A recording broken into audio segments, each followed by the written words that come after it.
9 de la mañana, 20 minutos, estamos con 19 grados de temperatura y recibiendo en un día muy particular, y sobre ello vamos a estar hablando, al presidente del INAU, Pablo Abdala. Bienvenido, ¿cómo le va?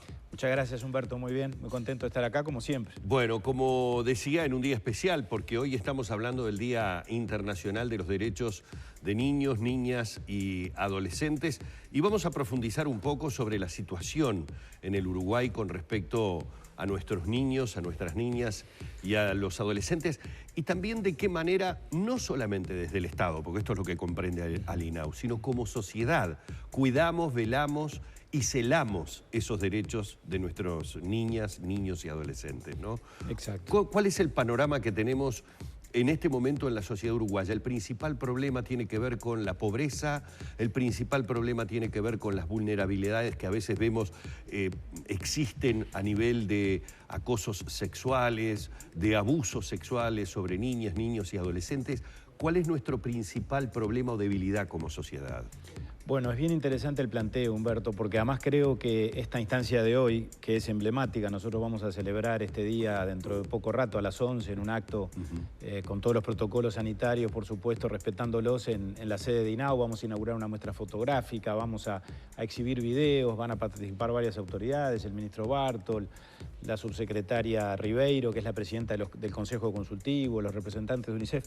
Tiene que servir para celebrar, pero tiene que servir para reflexionar sobre todos estos aspectos. Yo entiendo que en el Uruguay tenemos que estar satisfechos, pero por supuesto no dar nada por resuelto definitivamente, ni tampoco ser autocomplacientes. Satisfechos en cuanto a que a los niños les garantizamos sus derechos básicos. ¿Qué son los derechos básicos? Bueno, el derecho a vivir bajo techo, el derecho a la alimentación, a la educación, a la salud, a la identidad. Sin embargo, con eso, sin duda, la perspectiva de los derechos de los niños, que conmemoramos hoy, no está completa. Hay un derecho fundamental que está establecido en la propia Convención, que está establecido en el Código de la Niñez, que ha merecido, lo hemos hablado alguna vez acá, señalamientos por parte del Comité de los Derechos del Niño, que es el organismo creado por esta Convención, que es el derecho a vivir en familia, y que es un derecho esencial, no solo en la perspectiva de la familia como base de la sociedad, en cuanto al concepto tradicional. Sí, claro. Es esencial en cuanto a generarle a ese niño y a cualquier ser humano las condiciones necesarias para su desarrollo humano más óptimo y más adecuado. Y ahí no estamos muy bien en el Uruguay. No. Más bien yo diría que estamos lejos de lo óptimo y tenemos que empezar a caminar hacia ese lugar.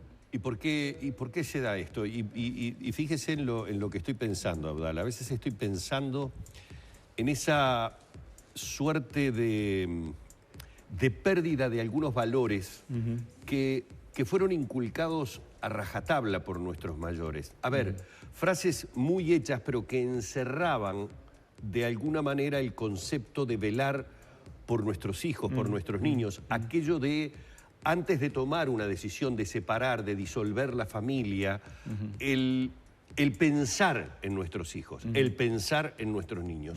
Hoy por hoy, más allá del derecho que todos tenemos a ese tipo de separaciones, parece que eso está muy arraigado, y más allá de que haya familias disfuncionales que perfectamente le pueden otorgar a ese niño un nuevo hogar, parecería que el concepto hogar es el que está desvalorizado. Y nos olvidamos de la importancia que eso significa como nido, como cobertura, como protección, y de alguna manera también como reafirmación de valores. Eso puede ser tal vez uno de los problemas más graves que tenemos en no contemplar esa situación de que los niños puedan vivir en un hogar. Seguramente. Y por ahí capaz que hablar de hogar es más atinado que hablar de familia, por más que por supuesto. El concepto noble es el de familia, pero hay que aclarar que familia en sentido amplio. Exacto. No en el sentido necesariamente clásico o tradicional.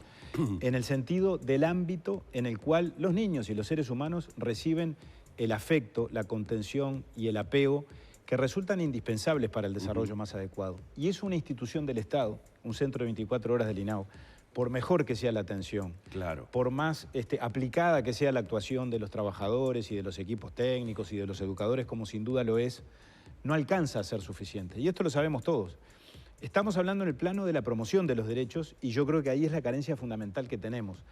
Pero si vamos al plano de la protección de los derechos, allí estamos bien en todo lo que yo dije antes, pero emerge y aparece el tema de las violencias. Claro. Creo que tenemos un problema en cuanto al incremento de las violencias en nuestra sociedad contra niños y adolescentes. Lo demuestran claramente las cifras. Voy a dar solo una, que me parece que las cifras siempre son ilustrativas o ayudan a entender hacia dónde estamos yendo. Al 30 de septiembre, cuando todavía nos quedaba un trimestre, que es el que estamos transitando, octubre, noviembre y diciembre, para cerrar el año, ya estábamos prácticamente alcanzando la cantidad de casos de violencias contra niños que se atendieron el año pasado, ¿verdad? Entonces creo que esto habla claramente de que ahí tenemos un problema serio. Exacto. Que es un problema de violencia en la sociedad de carácter general, pero que hace foco y que sin ninguna duda afecta y de manera muy grave y muy central a niños y adolescentes. ¿INAU cuántos menores tiene institucionalizados? Nosotros tenemos institucionalizados aproximadamente entre 6 y 7.000, que se descomponen entre 2.700 que están internados en los centros de 24 horas, 2.000 más que no están internados, pero están lo que se llama en contexto, es decir, siguen vinculados a su familia, pero a partir de vínculos familiares que están muy fragilizados. Claro. Entonces están vinculados a INAU. INAU trabaja en el apuntalamiento de esas familias. Muchas veces son niños que entran y salen de los centros, están un tiempo con sus familias, otro tiempo están institucionalizados y vuelven al ámbito familiar. Y después tenemos 2.000 más que no están internados, pero sí están institucionalizados porque están viviendo en familias de acogida. Que de las formas de institucionalización, por supuesto, esta es la más apropiada, la más adecuada. Exacto. Porque en algún sentido compensa o soluciona lo que veníamos diciendo antes. Pero permanece todavía en el INAU aquel niño, niña o adolescente que va pasando gran parte de su vida institucionalizado, internado, digamos, permanece o se ha logrado a través de diferentes programas o trabajos que esa permanencia casi interminable hasta la mayoría de edad no se dé. Ese es el gran drama. Cuando hablábamos de lo primero, del derecho a vivir en familia, hablábamos precisamente de la necesidad de ir por ahí para prevenir o combatir esto último que usted está diciendo. Si nosotros no somos eficaces en el derecho a vivir en familia, en la vinculación o en la revinculación familiar, la consecuencia es esta. Estamos condenando, entre comillas, a los niños que los tenemos muy protegidos en el sistema de protección, sin embargo, a que vivan el resto de sus días como niños y como adolescentes hasta los 18 años en un centro de 24 horas. Y entonces después el egreso se vuelve problemático, que son los problemas de las adolescencias, que vemos todos los días. Es que es imposible, y ni hablemos... por mejor trabajo que realiza el funcionario y que me consta que vuelca su esfuerzo, su amor, su sacrificio, es imposible que yo no me sienta un número cuando transcurren los años y yo estoy permanentemente internado. Es muy difícil el reintegro y de allí el esfuerzo que se debe hacer para tratar justamente de que estos menores pasen a otro estado. Yo creo que el Estado no es buen padre o madre, el Estado es buen tutor. Bien. Y es bueno que lo sea por el menor tiempo posible. El Estado tiene que ser un gran facilitador, tiene que ser el gran puente, tiene que ser el gran nexo entre ese niño que ha perdido la vinculación familiar con un núcleo familiar que esté en condiciones de acogerlo.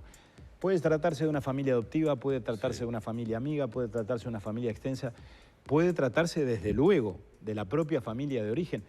De la totalidad de los ingresos al sistema de protección que decíamos recién, los números que recién manejamos, cerca del 20%, eso está encuestado, hay una encuesta de equipos consultores que analizó caso a caso, niño a niño, adolescente a adolescente, trabajador a trabajador, y llegó a la conclusión de que el 20% de los ingresos al sistema de 24 horas obedece a razones económicas.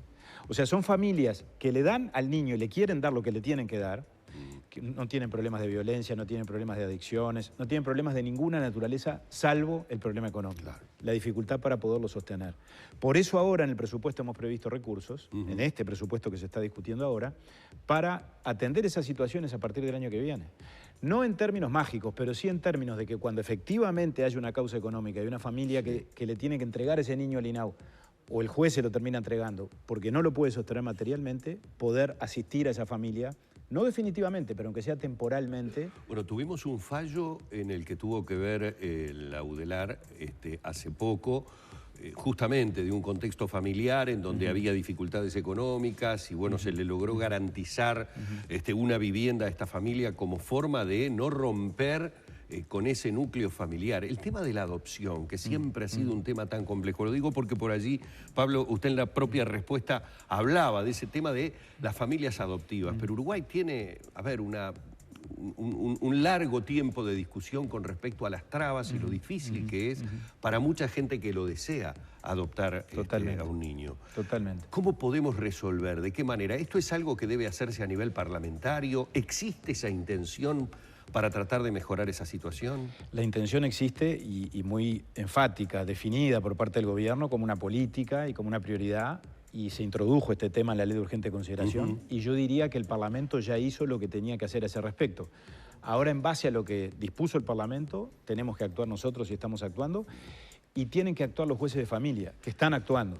Pero las dos puntas son necesarias. Claro. INAU tiene que ser más eficaz en la valoración de las familias. No puede ser que estemos 4 años para definir si una familia está en condiciones de adoptar o no. Cuando nosotros asumimos, estábamos valorando familias, que yo asumí en abril del 2020, familias que se habían inscrito en el 2016. Ya hemos avanzado, estamos valorando ahora familias del 2018, o sea, todavía tenemos un atraso. Pero vamos camino porque hemos reforzado el departamento de adopciones, lo hemos reestructurado, lo hemos descentralizado, a ponernos al día.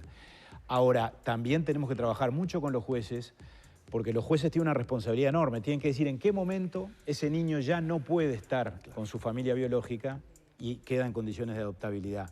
Pero tenemos que trabajar para que los casos notorios, donde ese vínculo se rompió y difícilmente se pueda reconstituir, efectivamente ese niño pueda ser dado en adopción muy rápidamente, porque si el tiempo pasa y ese niño crece y no fue declarado adoptable y INAU no lo da en adopción, después las posibilidades de adoptarlo se vuelven cada vez más escasas. Abdala, muchísimas gracias por estos minutos. Nos quedan muchas cosas en el tintero por allí. Además, usted mismo lo ha dicho, el trabajo de equipos consultores me hizo pensar inmediatamente si tenemos ese porcentaje por temas económicos, ¿qué debemos esperar para la pospandemia? La mitad son violencias. Claro, mitad violencias. ¿Y qué podemos esperar para la pospandemia? Totalmente. Es complicado. Otro gran tema. Muchas gracias. A ustedes por la invitación. Hemos estado dialogando con Pablo Abdala, el presidente de INAU, en la mañana de Arriba Gente.